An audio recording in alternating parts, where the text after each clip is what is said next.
Good morning, everybody. Thank you for joining us this morning. We're just waiting a couple of seconds to make sure everyone has a chance to jump in to the Zoom room. So your patience is appreciated. Hope everyone's Wednesday is going well. I'm particularly excited for this conversation, so I hope you all are too. We'll just give it another couple seconds for folks to join us.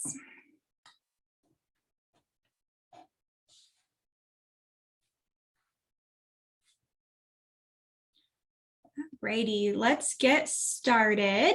So welcome everybody. Thank you for joining us for Week Without Violence. This is a global movement with YWCAs across the country and around the world to end violence against women and girls. At YWCA, we know that not all violence is acknowledged or responded to equally, and that some victims go unrecognized altogether. That's why we set aside 1 week in October to imagine a world without violence. Thank you to JP Morgan Chase for empowering this conversation this week and beyond. In Phoenix, we recognize that we are on the stolen land of the Hohokam and the Akimel O'odham tribes. And this morning, we are going to start our conversation with State Representative Jennifer Jermaine. She is the current state representative from Arizona's Legislative District 18, which is Tempe, Mesa, Chandler, and Ahwatukee. She is a proud descendant of White Earth Ojibwe tribe and people. Jennifer is the chairwoman for statewide task force investigating missing and murdered Indigenous people and sits on the Government and Elections Committee and the Military Affairs and Public Safety Committee. She has spent the last 20 years in the nonprofit industry with us here and is currently the executive director of the We the People Summit. This empowers individuals to strategize and collaborate to influence public policy. She holds a master's in public administration from ASU and decided early on that her calling was to work for positive change in the public sector. And her legislative focus is on restoring education, funding, protecting our civil rights, and honoring our shared values. And I am so thrilled that she is here to chat with us today. And I'm going to allow her to share her screen and give her the floor. So whenever you're ready, Jennifer, thank you for joining us. Thank you so much, Cambria, and thank you so much to everybody for being here today. I wanted to talk to you this morning a little bit about our work on missing and murdered Indigenous women and girls. So our Arizona Study Committee on Missing and Murdered Indigenous Women and Girls was chartered in the 2019 legislative session, and it's made up of 22 representatives from our state legislature and also from tribal communities, law enforcement, and advocacy groups. And we partnered with the ASU School of Criminology and Criminal Justice Research on Violent Victimization Lab, Hung-Wen-Say Consulting Services, LaCroix and Milligan Associates, Inc., and the Arizona Criminal Justice Commission to produce our report in November of 2020 on missing and murdered Indigenous women and girls. This is our team of researchers at ASU, led by the amazing Dr. Kate Fox, and bringing in also Chris Sharp, who is with the Colorado River Indian Tribes, and he is the director of the School of Social Work, and Turquoise Devereaux, who is Squamish and Blackfeet, and she's also with the School of Social Work. And then we also had the amazing Hillary Edwards joining us from the Squamish Indian tribal community, and she is with the Institute on Justice with ASU Law School, and Dr. Tracy Morris from the Chickasaw Nation, who is the director of the American Indian Policy Institute at ASU. So we are really thankful and grateful to our amazing research team who's helped us pull all of this together. And I want to credit Alora Imas Nashanhoya, who is the executive director of Hung-Wen-Say Consulting, and she is Hopi, for helping me put all of these slides together today. So, missing and murdered Indigenous women and girls in Arizona. We used a variety of national and state databases because there is no singular database where we were able to pull all of this information from. So on July 25th, 2020, we pulled data from the National Missing Person and Unidentified Systems Database, which is short for NamUs. And that gives us a snapshot on what was happening on specifically July 25th, 2020. And on that date, we had 12 Indigenous females missing and 34 Indigenous males missing. Our women ranged in age from 20 to 54 and were missing for an average of 21 years. Our men were missing for an average of 12 years.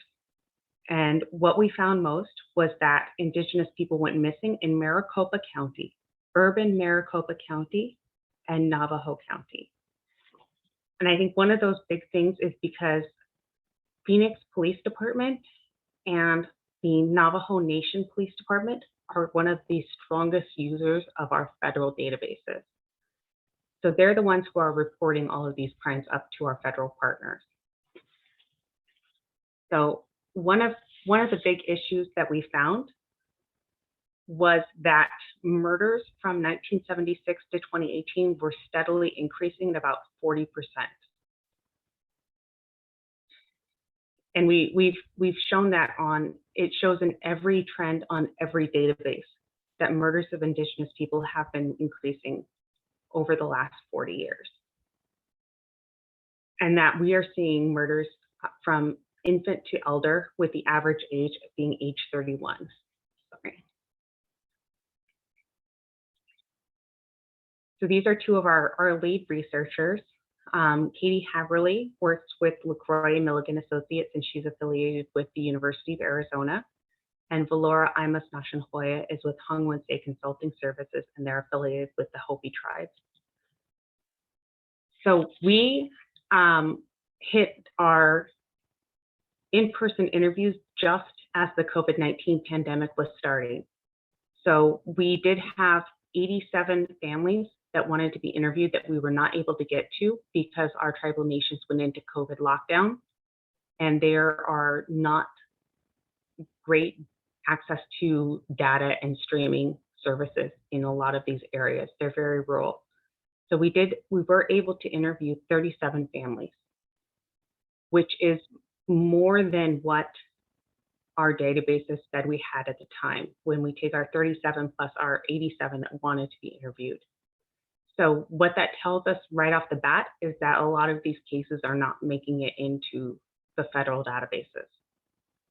So of the families, of the 37 that we interviewed, 6 females were murder cases, 5 females were missing cases, 10 females were missing and murder cases, and 6 females were missing cases with survivors.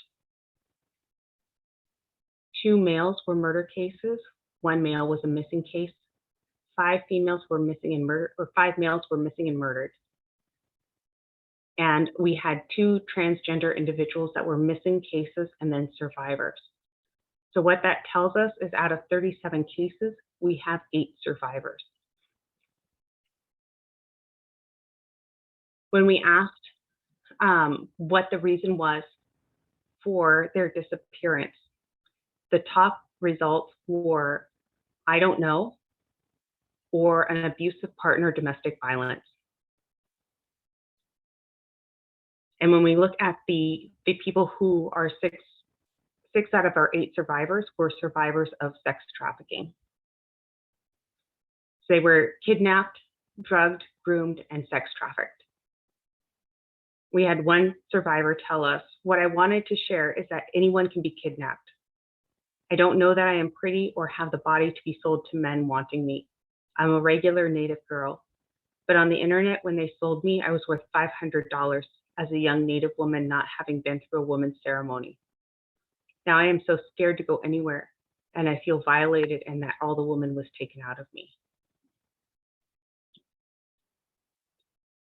When we asked our 38 families, who was law enforcement helpful to you, the vast majority said that an agency at any level of law enforcement was not helpful to them.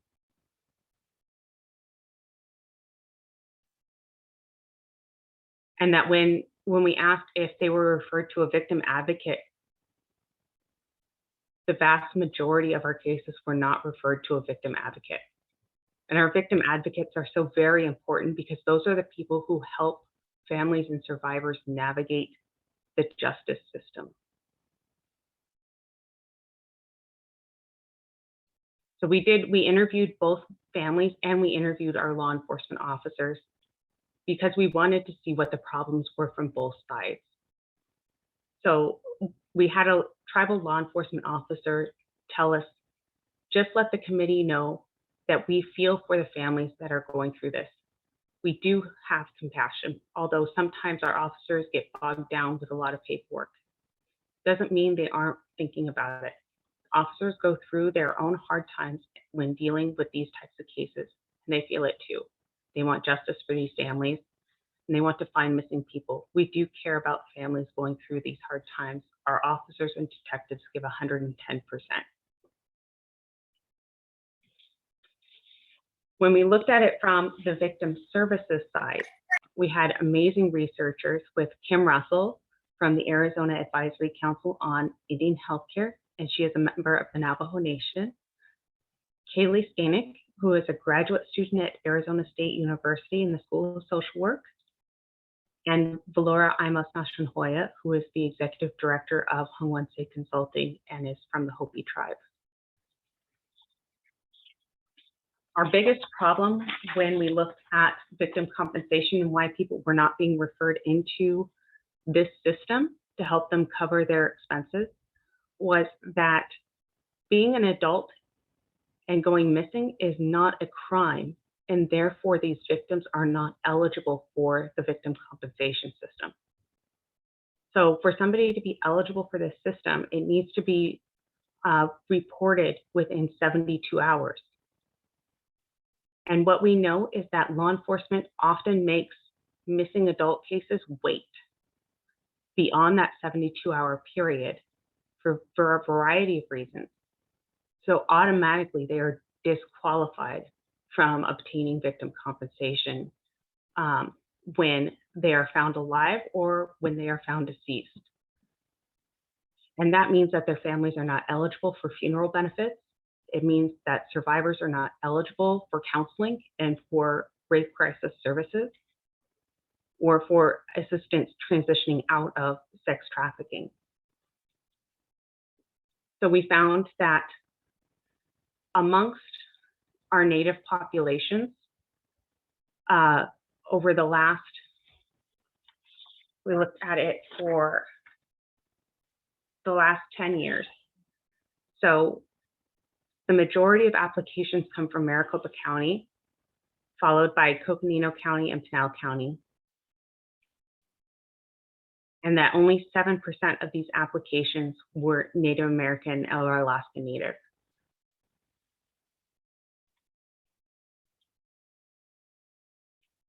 So over the last 2-year time span, of those Native American Alaska Natives, 95% were female, 58% were male.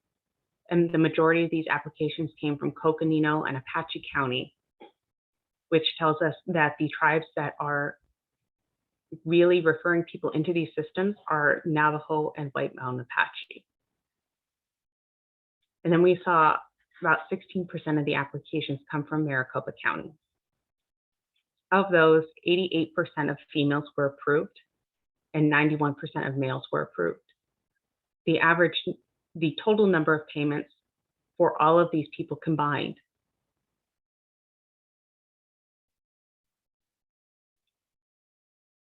the average amount of payment was $10,258. The average payment per Indigenous application was $906.75.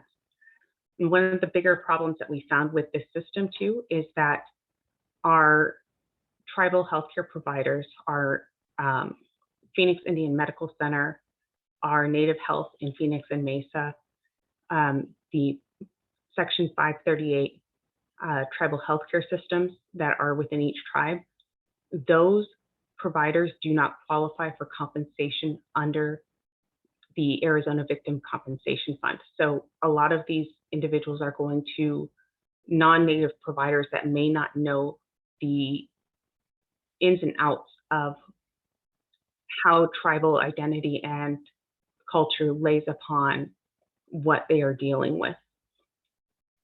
So one of the big reforms that we're trying to push through is to allow the Arizona Victim Compensation Fund to reimburse providers that are licensed at the federal level.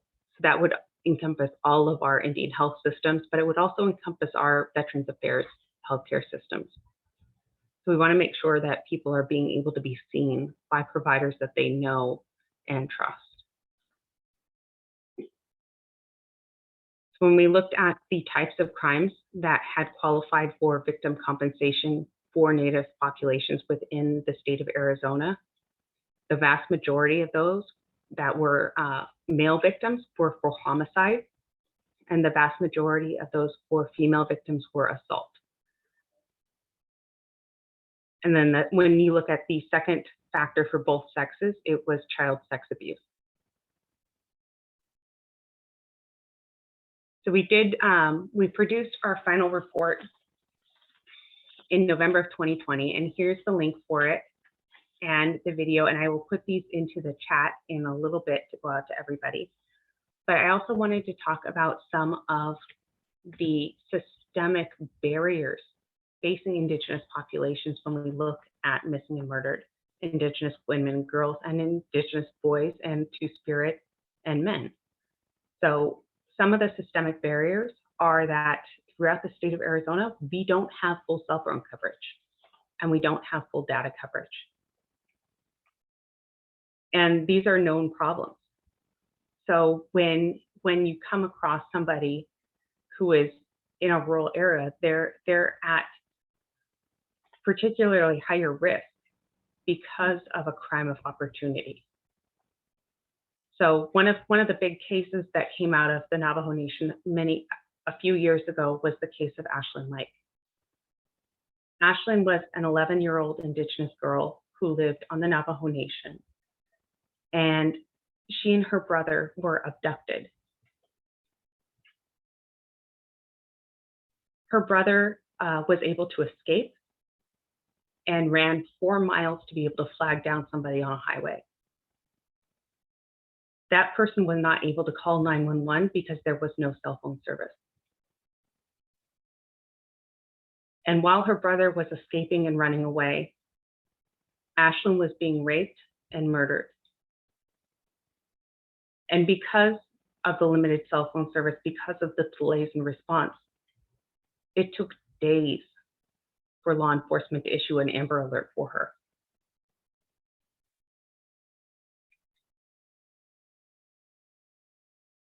Eventually, she was found, and she was laid to rest in a traditional Navajo ceremony.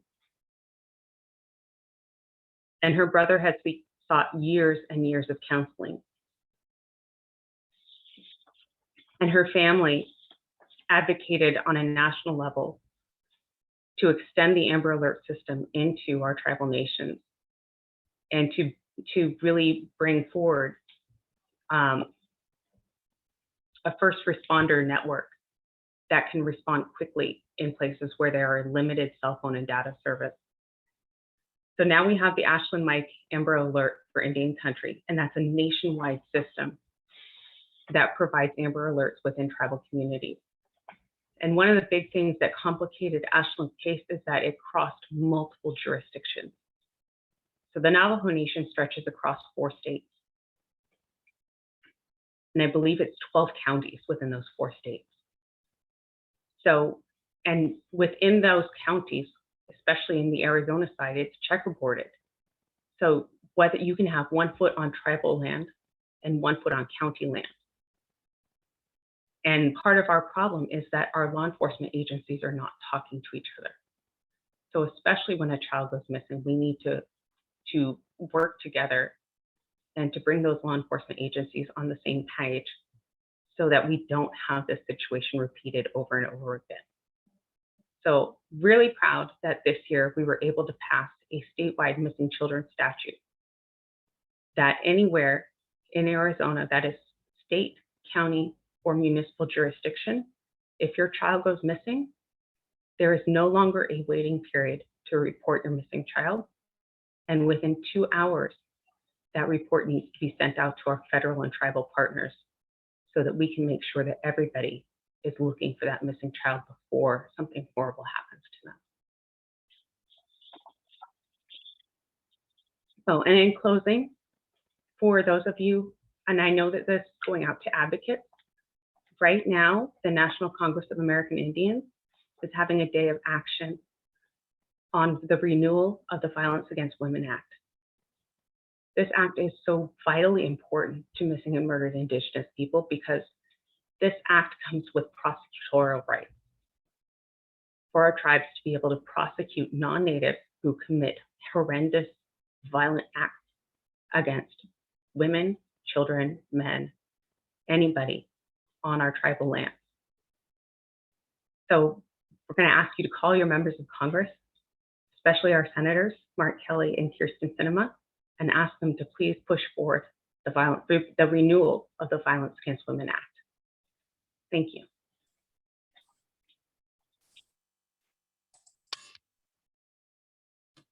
Thank you so much, Representative Jermaine. That Renewal Act is so important to us here at YWCA as well.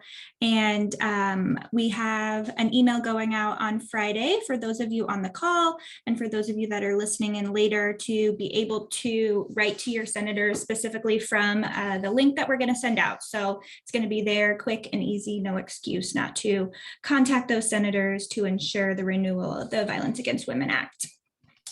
Thank you so much for joining us today. It was so wonderful to have you on the call, have you be a partner with us at Week Against Violence. Thank you. I appreciate you coming. So the next part of our program today, we are going to be talking with Doreen Nicholas and some of her friends at the Arizona Coalition to End Sexual and Domestic Violence. And I'm going to pass it off over to Doreen to talk a little bit about her organization and the folks that she brought with her today. Thank you very much, Cambria, and thank you, Representative Jermaine. I'm Doreen Nicholas, the Survivor Engagement and Systems Change Specialist at the Arizona Coalition to End Sexual and Domestic Violence. I also have the honor of being the staff liaison to our Survivor Advisory Committee and Speakers Bureau and group facilitator for our Surviving Abuse Tuesday Night Support Group. The coalition is a statewide entity that supports any efforts in the state to address sexual and domestic violence on the public policy level. So we collaborate with folks like Representative Jermaine to get some of these bills passed and improve circumstances so people are safe in their lives and their homes. We have a helpline that people can call and talk to an advocate, get different resources, maybe safety plan. We have a sexual violence response department and a domestic violence response department who are responsible for training and technical assistance around sexual and domestic violence. And overall, we're trying to improve our community and systems response to domestic violence. So we interact with everybody, whether it's the faith community or law enforcement, certainly staff and supporters of our sexual and domestic violence programs around the state. So if you want more information about the coalition, I'll put in the chat box here. Just go to ACESDV, if I can spell acesdv.org.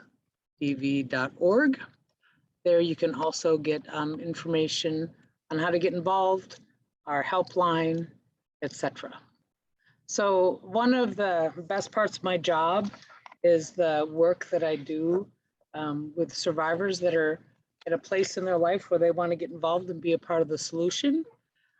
So our Survivor Speakers Bureau does just that. It provides a forum for survivors to share their story as part of our effort to raise awareness about domestic and sexual violence and really to dispel any myths or stereotypes that people have about sexual or domestic violence. We know that this can happen to anyone. We know it doesn't matter what race you are, what educational level you're at, what financial background or standing that you have. Domestic or sexual violence can happen to anyone. So I have two very brave, eloquent, wonderful women with us today. And what I'm going to do, I have about 8 or 9 minutes each. What I'm going to do is ask them each a series of questions so that we can stay on time and stay on track. And I would like to invite Wendy to join us. She'll be the first person that we talk to. So hi, Wendy, thank you for being here. Make sure you unmute yourself, okay? Thank you.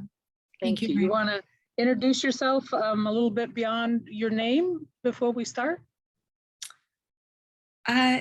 Yeah, so my name is Wendy. I am a survivor of childhood sexual abuse, physical abuse, emotional, mental, psychological, and financial abuse. Trauma is something that I have my entire life. It's an honor to be here. Thank you very much for letting me share in this forum. So this is outside of the questions that I was going to ask, but I want to know why you take the risk and speak out about what you've experienced. Why is that important to you? I feel like I have a responsibility to share because so often, you know, what I went through, I lived in silence. There was a lot of secrecy. And it got to a boiling point where it was destroying me from the inside out. And I really feel that there has been so much that is taken from me in my entire life that I feel like the only thing that has not been taken from me is my voice. And so I feel like I have a responsibility to help others that are in my situation, as well as to help those that are behind me, like I needed help. Thank you. Thank you. So do you want to talk a little bit about who hurt you and how? Yes, my abuse occurred in, well, the start of my abuse occurred in my formidable years when I was very young. They are not memories that I ever repressed. It was something that's always been with me. It started when I was about 2.5 years old with my father. My father was a pretty scary man. He was sexually abusive and physically abusive. The sexual abuse, I didn't even know. It took me a long time to figure out what the sexual abuse was because I thought I was just being punished for something that I didn't know what I did wrong. So my father abused me from the ages of 2.5 to just about almost 5 years old. That was when I became school aged. And but his physical and psychological and emotional abuse occurred after that. Where my father had left off, my oldest brother, who was also abused, I have 2 older brothers, he started abusing me, sexually abusing me from the ages of 8 to 14. And then I went on to meet my partner, soon to be ex-partner of 32 years when I was 17 and he was 28. And that relationship, I didn't exactly know that it was abusive until I left it about 4.5 years ago. Thank you. So how did the abuse that you've experienced, how did it impact you, do you think, in retrospect and in your healing process? How did what you experienced impact you? Well, I grew up with never having a sense of feeling safe. I didn't even know what that feeling was until much later on in my adult life, because I never felt safe with anyone. Because the abuse occurred in my formidable years, I had no sense of self. Um, I lived in fear. I had extreme hypervigilance. I never felt like I fit in anywhere. I had a lot of self-hatred, shame with my body, no value, no self-worth, no confidence. When I was 8, I started self-harming, which has affected me throughout my whole rest of my life. And severe suicidal ideation. There's been hospitalizations in there. Financial abuse has left me. I became homeless in September of last year, have been in 2 women's DV shelters. I'm right now in a transitional housing program. And so abuse has taken almost everything from me. But I'm still here, and it's through good support that I'm able to continue to try and heal and to rebuild my life as I design it. That leads perfectly into the next question. What you need or what you have needed to heal and get on your feet? Primarily, my first need has always been an intense need to feel safe at all times. In order for me to get away from the last situation I was in, I had left that relationship with just 2 suitcases. And so I didn't have anything else. I left a whole life of 30 plus years behind. I needed good therapy. I needed support groups. I needed healthy people around me. I needed to be believed. I needed safe housing.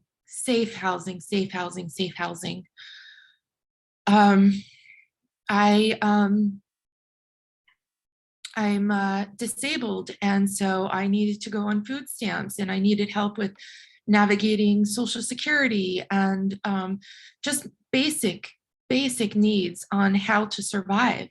I also have a little dog that is my emotional support animal, and it was really important for me to be able to know that I could bring him with me into a safe shelter, because he's not something that I can do without. So there's, safe housing, legal help. Legal help has been something that I really needed, because when you have no money and you're trying to get out of a long-term relationship that's very complicated, it's hard to find anyone to help you if you don't have any kind of money, because in the court system, the one that has the money is the one that has the power. So yeah. Yeah, and that's what you mentioned, especially the access to safe and affordable housing, legal representation. Those have been the top 2 needs of survivors for many years. Thank you for sharing that. And finally, to wrap up, Wendy, what do you want advocates and other helpers to know? What do you think is most important when they have the opportunity, and I would say privilege and honor, to work with and help a survivor of sexual or domestic violence? What do you want advocates and other helpers to know? What do you think is the most important for them to know? In my experience, I think it's important for advocates to know that when you have a survivor that is sitting across from you, to view them as if almost they're an iceberg, because how they're presenting themselves to you is just the tip of really what's going on underneath the surface. I know for myself, I'm high functioning and I present myself in a way because I don't want attention and I don't want anything bad to happen to me. So I try to people please. So if you can imagine that there's always more under the surface. The other thing I want to say is knowing that if you can tell the survivor that they're safe in that moment, look them in the eye, that you're not leaving them, that you're willing to work through these issues with them, makes all the difference in the world. And most of all, that you believe them, because you have the ability to make a difference in that person's life, whether they want to live another day. And I say that from experience because I've had several advocates get me through one more day, if I can just make it one more day. And I do want to share one last thing with all the advocates out there. I once had the privilege of being in a hospital in New Orleans that specialized in trauma. And I spent 8 weeks there. And upon walking in, there was a mural that they have up on their wall. And I was so taken back by that I wrote it down and I've kept it with me ever since. And I like to read this to advocates. It's called They Are Survivors.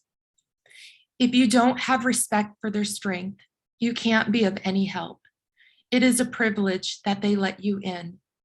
There is no reason they should trust you, none. You don't know their terror. It's your worst nightmare come true, a nightmare from which you never awaken. It is unrelenting. There has been no safety, no one, no time, no place, nothing. All was tainted. Hope was obliterated time and time again. That they are in your office is in itself a supreme act of valor.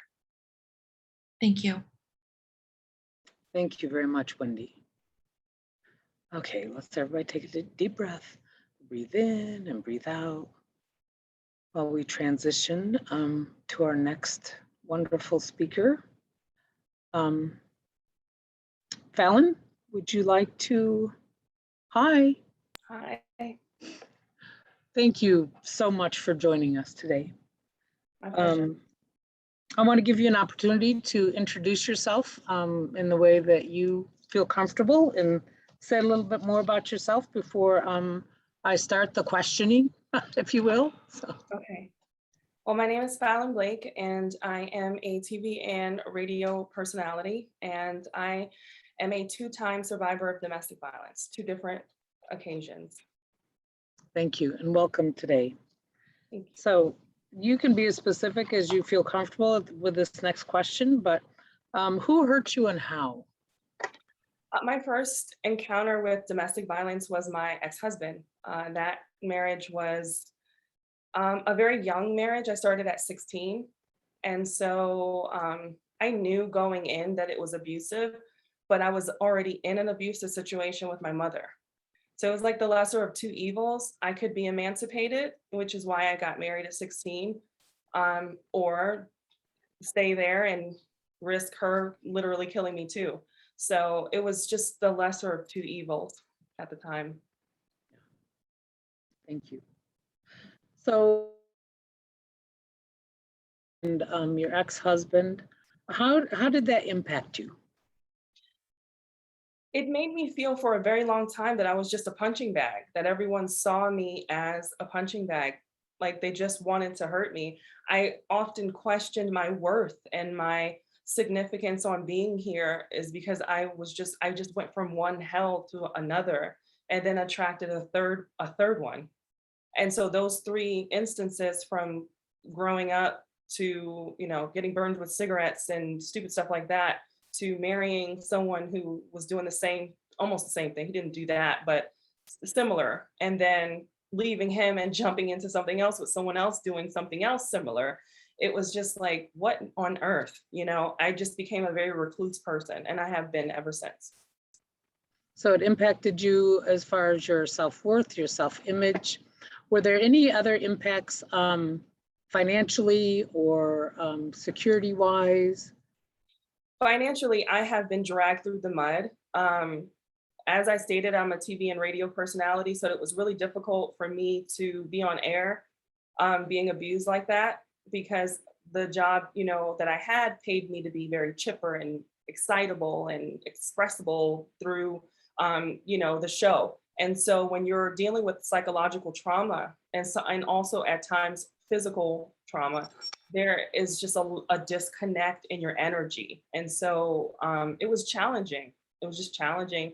You know, you have to fake it all the time. And I just got tired of faking it. I just decided to leave the industry for about a decade, and I'm just now returning. I'm glad you are. Thanks. So what have you needed, or what do you need to heal and get on your feet from that abuse? I think right now, the most important thing is understanding the laws behind cyber stalking and cyber threatening. So at my current situation is I decided to come back to media during the pandemic because my regular jobs were, you know, completely dissolved due to the pandemic.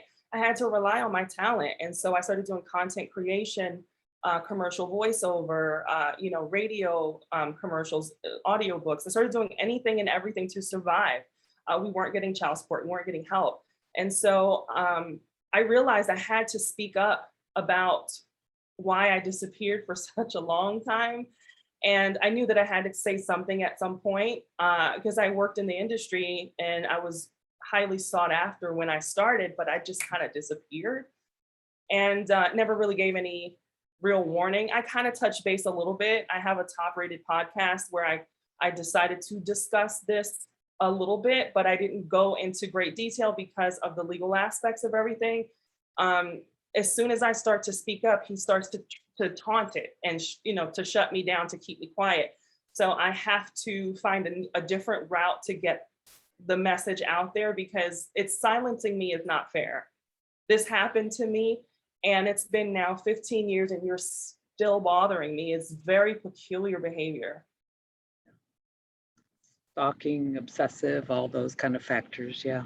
Yeah, he's very current with my everyday life, which is so strange because he's remarried and everything. And it's like, you still think about me? Like, why? Yeah. So, Fallon, what do you want advocates and other helpers to know if they, like I asked Wendy, if they have the privilege of sitting down with you and listening to you and figuring out how they can help you, what do you want those advocates and other helpers to know? I think it's really important to not classify all domestic violence survivors in the same category, because we're not all in the same category. In my particular situation, I was, you know, offered opportunities to be on government assistance, and it was like it was the only option that I had.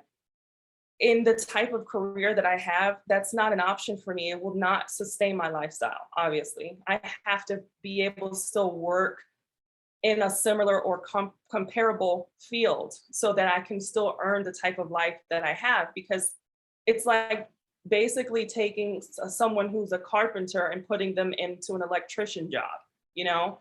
And so those benefits and things, although they help other people who are in similar situations, it's just a different way to handle people who work in TV and media or high level corporate positions. So, yeah. Yeah, and that's such a good point that we need to keep in mind when we are in the helping professions, that everybody's unique and individual, and we need to really listen and take those factors into consideration as we're supporting them. Mm-hmm. Well, I don't know about the rest of you, but I always feel inspired when I hear from survivors, when they share their resilience and their strength and their wisdom, because the survivors are the experts on the issues of sexual and domestic violence. So I want to thank you both, Fallon and Wendy for sharing of yourselves today. That's very selfless of you and generous. And when we listen to survivors, we learn things that we can't learn out of a textbook, right? We learn from lived experience, and I appreciate that. Thank you. Thank you. Thank you, Wendy, and thank you, Fallon. Your time today was so important, and like Doreen said, it's not something that you can learn from a textbook, and your experience has really shaped the work that we do here at YWCA. So if everyone can take a deep breath in, let it out. We have one final person to come talk to us today. Her name is Marina Joseph, and she is the co-chair of the Communities of Color Advocate Group through the Arizona Coalition to End Sexual and Domestic Violence and with Chicanos por la Causa.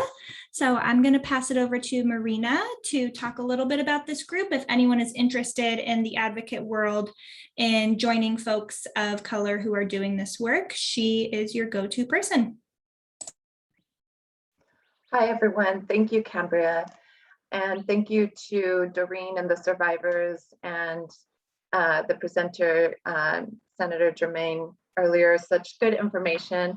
So my name is Marina Joseph. I am with Chicanos por la Causa de Colores. We are an organization that helps survivors of domestic and sexual violence, as well as human trafficking.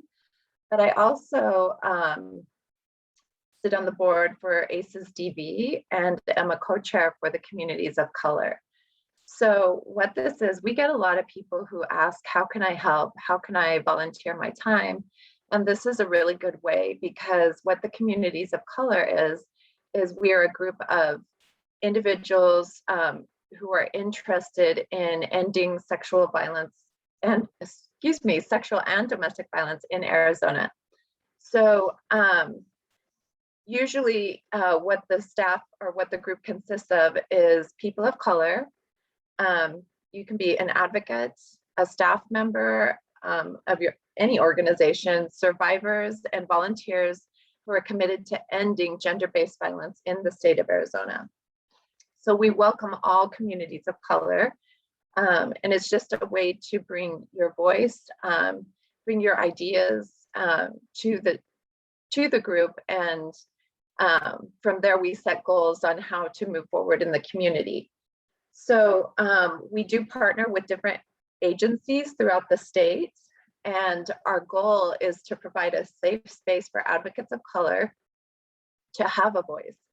So we provide training and skill building. We also host summits and conferences related to sexual and domestic violence.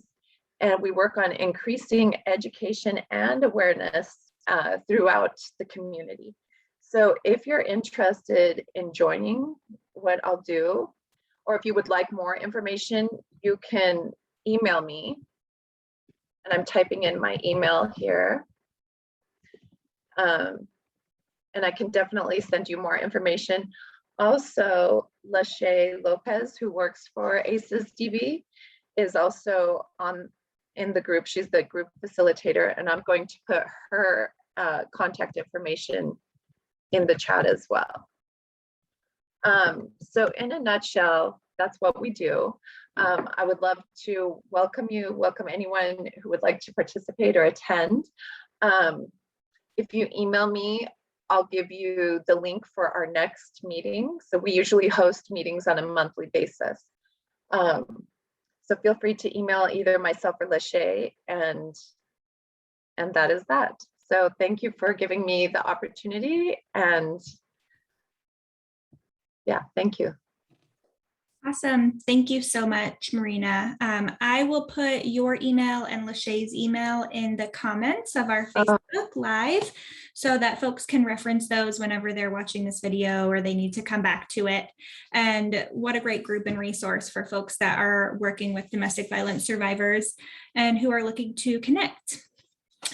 With that, I want to thank Representative Jennifer Jermaine, the Arizona Coalition to End Sexual and Domestic Violence, our speakers, and Marina coming to chat with us this week about what advocates can do, what they need to know when helping domestic violence survivors, and being in the space that takes a lot of mental energy, heart, and soul. So for those of you that are watching or are watching in the future, we appreciate you being here and learning more about the work that we do and the work that you can do in the community. We have one more event this week for Week Without Violence on Friday, and you can head to our website, ywcaaz.org, to make sure you're signed up for that or to follow us on social media. And like I mentioned earlier, you will also be getting an email on Friday to be able to write to your senators, whether you're here in Arizona or whether you're in another state, to write to your senators about the reauthorization of the Violence Against Women Act. And that's what this week is about, ensuring that funding is there for domestic violence victims and survivors, and ensuring that they have those opportunities to move forward in their lives. If you have any questions, you know where to find us. All of our social media channels are ywcaaz.org, which is our website. And we will see you all on Friday. Thank you so much. Have a great day.